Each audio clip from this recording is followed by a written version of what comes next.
Hello, welcome back to Unforgettable Birth. Today I am going to share my fear-free birth of baby number 4.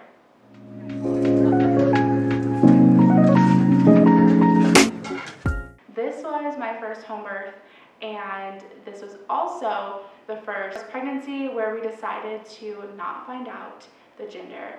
We have 3 boys previously, and this number 4 was a surprise. So I'm just gonna jump right in and get started telling you the story. This was my first home birth.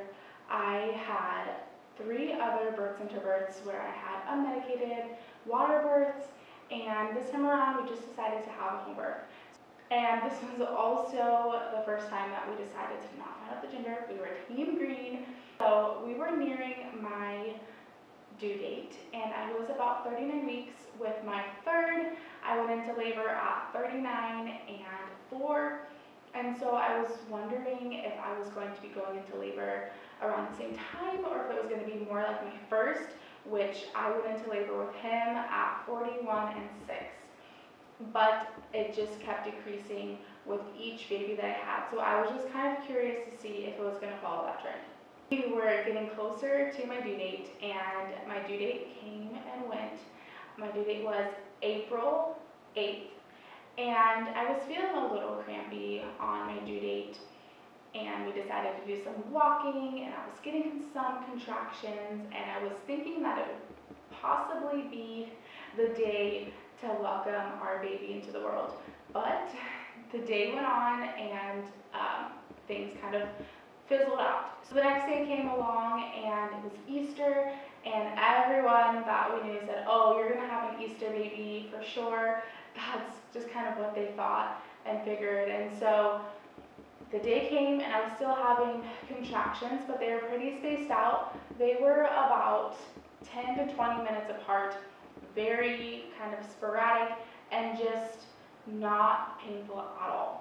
And so I was like, okay, this is definitely early labor. My body's just, prepping. With my third, I had a lot of start and stop labor that went on for weeks. And so I figured that this was just going to be another round of that. So on Easter, we went to church, and we just went about our day.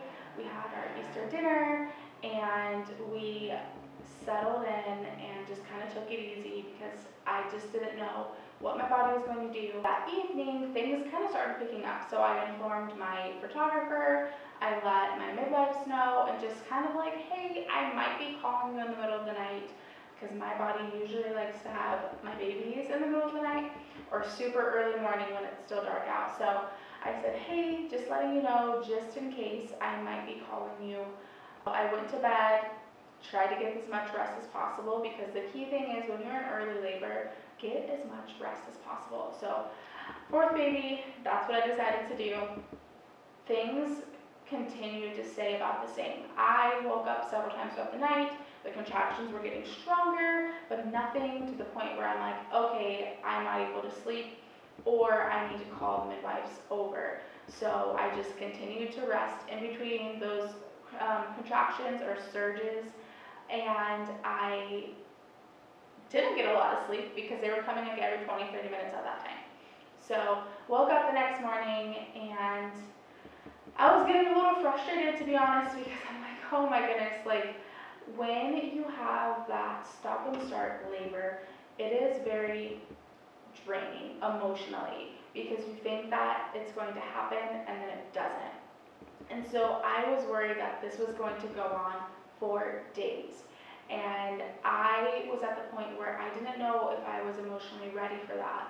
So I messaged my friend, who's also my photographer, and I just let her know, gave her the update, and I was like, we're just going to go about our day.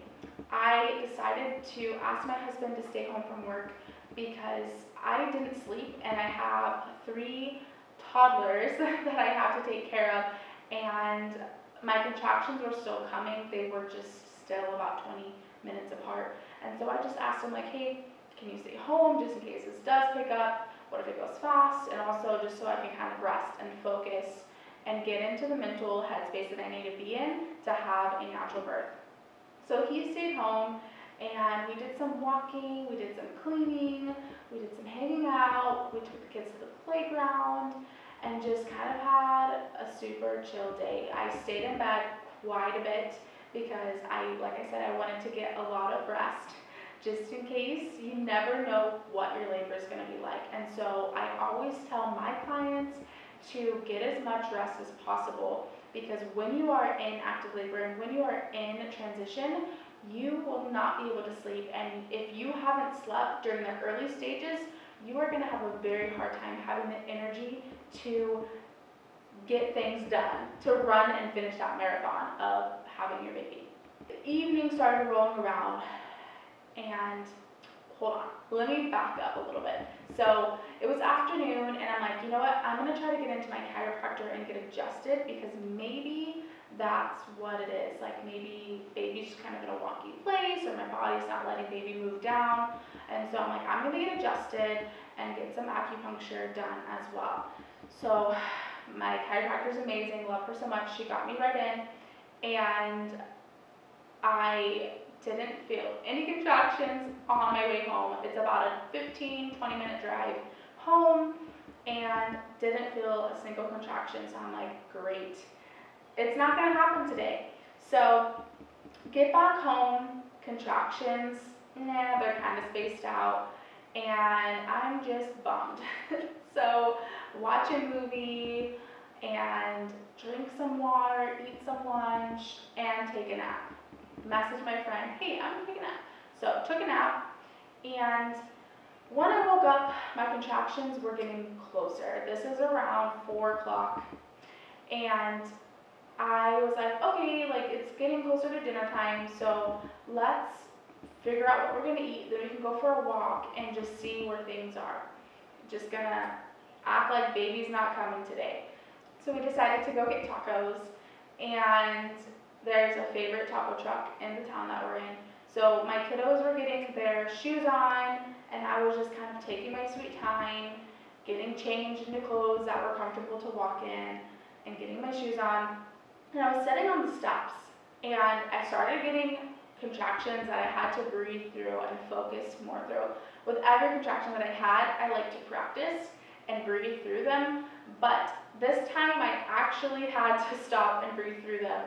And they were getting closer, and I'm just thinking nothing of it. Like, no, like, this isn't really gonna happen, because I've been having these contractions for like a day and a half now that they were doing something, but it just didn't feel like it was happening quick enough. It just felt like very, very early labor. And so I'm like, there's no way that I could be in active labor already. So my contractions were about 5 minutes at that part, 5 minutes apart, lasting a minute.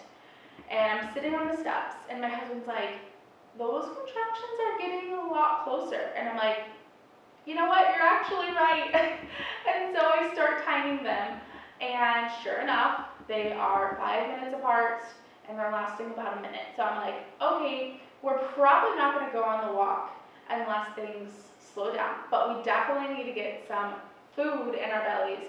So we leave, get loaded up into the van, and we head off to go get our tacos. And in that time frame, mind you, we live in a smaller town, so it took only about 5 minutes to get there, maybe 10 minutes. And so once we get there, from the time from our house to the taco truck, my contractions intensified. They got pretty strong, and they were about 3 minutes apart. So I'm like, okay, definitely need to let someone know. So I texted my midwives, texted my friend, and just gave them an update, like, hey, my contractions are about 3 minutes apart, they're pretty consistent now, they're lasting about a minute, and they're intensifying. So let them know, get home, and I barely am able to take 1 or 2 bites out of my taco, and they are just coming, and each contraction is intensifying. They're still about 3 minutes apart. I'm just like in my zone, I'm swaying, I'm like breathing them down, I'm getting a little vocal, and my sweet husband, he's running around trying to take care of the kids, get them cleaned up, get them ready for bed, get dinner cleaned up, take care of me, and I'm just like over here in my zone. And so photographer friend, she calls me, and I'm in the middle of a contraction, I guess I had missed like 3 text messages from her, and so she's worried, like, oh my gosh, like baby's here or something. And so she calls me. I'm in the middle of a contraction, and I answer it, and I'm pretty vocal, and she's like, do you want me to come over now? And I'm just like, yeah, I think that's a good idea. I was super, like, I didn't think that I was in active labor. And so she was my friend, and so I'm like, you know, even if she comes early, like, we're able to just hang out and talk, because when I wasn't having a contraction, I was able to talk and do everything between my contractions. And usually when I'm in active labor near transition, I am not able to do that. Have her come over, and she has a really great relationship with my midwife, and so she calls my midwife, or she sends a text message and is like, hey, I'm headed over to Destiny's house. And my midwife was like, how does she sound? And she's like, she sounds pretty vocal. So my midwife was like, okay, I'm on my way too. One of the things, I was really worried that they weren't going to make it in time, my midwives. That was just kind of something I was working through my pregnancy, just because I'm like, I'm at home. They're about 28 minutes away from my house. There's several other midwives in the metro that work with this company, but they're about roughly between 28 minutes away. So I was worried that I was going to be so in my zone that I wouldn't call them in time. So I'm really thankful that my friend gave them an update and heads up. They get here, and I am just hanging out on my kitchen counter, just like leaning on it and just like in my zone. And my friend kind of noticed that I got a little uptight because I was worried and thinking like, oh my gosh, like my midwives are here, my photographer's here, and my kids aren't asleep yet, and I feel like I called everybody too early, even though this is my 4th. Like, I just felt like, I don't know, like everyone's here too early. So my friend was like, hey, like how about you guys just go upstairs and just kind of labor up there? And so I did, and we went up there, and my husband's still running around trying to get the hose hooked up and like get the pool ready. The pool was set up already, thankfully, but just trying to get everything. Oh, was the pool set up? I don't know if the pool was set up, but I think it was. If not, he was setting that up too, and just getting everything ready to go, because this happened way quicker than we were expecting. Although I was having contractions for a while, like active labor just picked up. Usually it's kind of slower ease into my active labor, but this one was like, okay, early labor, boom, you're in active labor and you're about to be in transition. So we go upstairs, and like the only positions that were comfortable to me were like squatting. So like I would like squat down with a contraction, so I would like breathe it down and like kind of squat. And so I was like leaning up on the bed trying to do that, and nothing was working. So I tried to like lean on the birth ball. That wasn't working. So I went into our bathroom, and like our ensuite is like, there's a sink, and then there's the door, and there's like the shower in the bathroom, or the toilet. And so, and then there's like a window. And so I was like at the window, hanging onto the window seal, and I'm just like, each contraction, holding onto it, breathing down. And these have gotten so much closer and a lot more intense. I needed my Christian hypnobirthing tracks because I was starting to get unfocused. And once you're unfocused, that's when you can kind of let the fear creep in. And so the fear was trying to creep in, and I'm like, no, I need to refocus and remember what this is all about and what I'm doing. And so I started playing the Christian hypnobirthing tracks, and just really got in a zone. And my husband was getting water, getting snacks for me, and every time he left and then he would come back, my contractions got more intense. And so he would be doing the hip squeeze for me, and that helped. I just had to fully surrender. Like, I was letting fear creep in, and I've never had fear take over like that. And this is my 4th birth, and 4th labor, and I know what to do. And so I just had to surrender, and so I just stood there and I prayed, like, Lord, like, I surrender it all to you. Like, help me through this. And if it is going to be a long time, because I was still thinking that I was going to be going through this for a long time. And I told my husband, I was like, I don't know how much longer I can take of this. And I should have known, because most of the time when you say something like that, you are about to push. It's about time. You're about done. And so I was like, I just don't know how much longer I can take. And so I just fully surrendered, and then there was one particular contraction where I was like, okay, squeeze my hips, and it didn't work. I'm like, this isn't working. Like, I feel like I need to go to the bathroom, I need to pee or something. So I'm like, I just need to sit down. So I sat down, another contraction came, and I'm like, no, this is not what I want, because the toilet is the dilation station, if you didn't know. So I got up off the toilet, and I'm standing there, and right when I got up off the toilet, my water broke. Which I've been praying, like, Lord, I just really want to feel and experience like what it feels like to have my water break, because it's never broke on its own. My first, I'm pretty sure they broke it for me. My second, same thing. My third was in call, so he was born in the sack, and so it never broke until I was like pushing. And so this time it broke on its own, so I just was like, oh, thank you, Lord. And in that moment, my friend was coming in just to check on me, and she's like, oh, her water broke.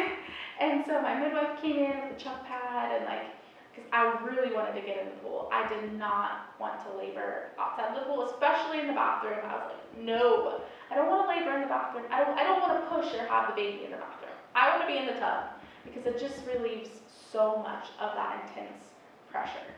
So I'm walking down the hallway, walk down the few little stairs that we have, and just like strip down and just to my bra, and like get in the birth pool, which is like was right over here in this area that I'm in. Once I get in the pool, I just felt a relief over everything, and my body just starts pushing. And I had not been checked at all during this time, so I was a little worried, like, okay, this has happened so quickly. So we left to eat tacos at about 6, and my friend got here at 7, and at this time it was like 8 something. So I'm pushing, and I think I pushed for maybe like 3 or 4 contractions. I think because I was so worried that I was pushing too early, and I was afraid that I was going to tear because maybe I'm not fully dilated. That is why it took me a little longer with the pushes, because once my midwife reminded me, like, yeah, like, you're fine, just trust your body and just do it, I did it. And within 2 contractions, I pushed and baby was out. And I just remember like just being so shocked and like excited, but also like what just happened? Like, this was so quickly. Like, baby was born at 8:59, and so my midwives got here at 7:30. My friend got here at like 7:15, and baby was born at 8:59. I'm like, what? Like, I didn't have time to fully process all of that, which I know some moms like have their babies a lot quicker, but for me that just was so quick. And I had been praying for a quick, fast birth, but like I just wasn't expecting it to be that fast. And so, like I said, we were team green, so we didn't know our baby's gender, but like when our baby came out, my husband thought he saw little testicles, and I thought that I felt them, and which we talked about afterwards. And so like I was mentally preparing that it was another boy, which totally fine with. Like, I'm just looking at this little baby who's so beautiful, and all I could keep saying was, wow, you're so pretty, you're so pretty. And then I had to change my mind, like change myself, because I was like, oh, it's a boy. I'm like, oh, you're so cute. But like all I could just say was like, you're so pretty. And when I was pushing my hand, like I helped guide baby's head, and like baby's head was moving around, which I never felt before, and it felt so weird. And I think that I said, why is she moving? What is she doing? Right? Didn't know that it was a boy or a girl. And so baby came out, and I'm just saying, you're so pretty, you're so pretty. And then like, oh no, you're so cute because I think you're a boy. And so we wait a little bit, a few minutes, and then we decide to look. And we look, and sure enough, it's a baby girl. And I'm like, what? It's a girl? And I just start crying. And it was, I guess I expected to be a little more emotional, because I just like hyped it up. If it was a girl, like I was just so emotional, and I was emotional, but I was also fighting the after pains, because I hadn't delivered my placenta yet, and that was worse than labor. Like labor was easy. Pushing was easy. The after pains were not fun, and that was really hard because it's like, hold on, like I got my prize already. What's going on? Why am I feeling this pain? And with each kid, it just gets a little more worse. But thankfully, I delivered the placenta pretty quickly after, and then was able to take some after pain, after ease, just like an herbal tincture that helps with the pain. But yeah, like we got to look, and my middle son was awake and was like peeking around the corner, so we had him come down, and like we got to tell him that he had a baby sister, and we woke up our oldest, and he got to meet his baby sister, which he'd been wanting a baby sister for so long. And then we just like hung out in the pool for a little bit, went up to our room and snuggled, and our midwives like assessed us, and we got a half skin to skin the whole time, and it was just really beautiful. And I wish I would have done a home birth from the very beginning with all three of our others that we had, which they were birth centers, but still being in your own home, being able to go straight to your own bed was amazing. Being able to reminisce of like, you were born right here is really special. So yeah, that is my birth story. I would love to hear your birth story. If you want to share on this page, definitely comment below, because this page is all about sharing stories and all that. So thank you guys so much for watching. What better way to celebrate my 100th video than to share my first daughter's birth story with you guys. Thank you guys so much for watching. If you love this kind of type of content, hit that subscribe button, hit that like button, because I share birth stories, birth videos of myself, my clients, and I share tips on how you can have a fear-free birth as well. Thank you guys so much for watching. Bye.